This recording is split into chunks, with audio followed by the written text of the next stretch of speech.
Kei te kimi kaupapa ngā tamariki o te riu o te Wairarapa, e mutu ai te tūkinotanga a te hapori i tō rātou tipuna awa, ara i te rua māhanga. Hei tā tētahi tohunga pūtaiao no Amerika, kua tata ngaro ngā tuna i taua awa nā te kino o te wai.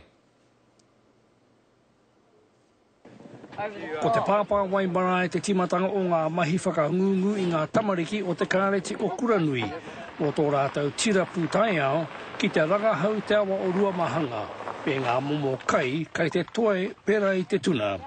I te timata, is really clean. Te awa, yeah.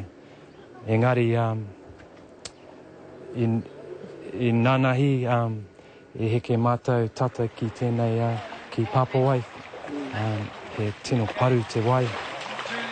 They've been looking mainly at the tuna around Stephanie Bowman's because we're working with her book. Hei tā ngā akunga he roa te huarahi, kei mua ia rātau hei whakatika i te awa. It's making a point about how the river and how we should clean it up and all that.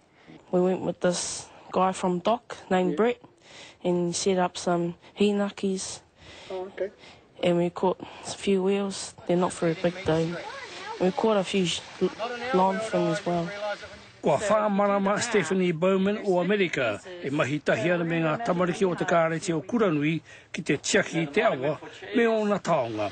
This used to be the tuna basket, really, of the country, and yeah, I would like to help restore the modi of the wai.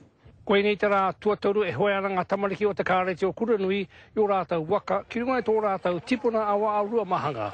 Hei tā rātou he mahi māma engari he kaupapa no kairoto o rātou i te titiro, mena kei te whai te tiaki a te iwi o tēnei takiwā i te wai kaukau a o rātou mātua tupuna.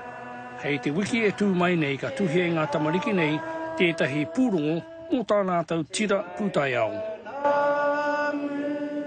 Joe Glenn, Te Karangi.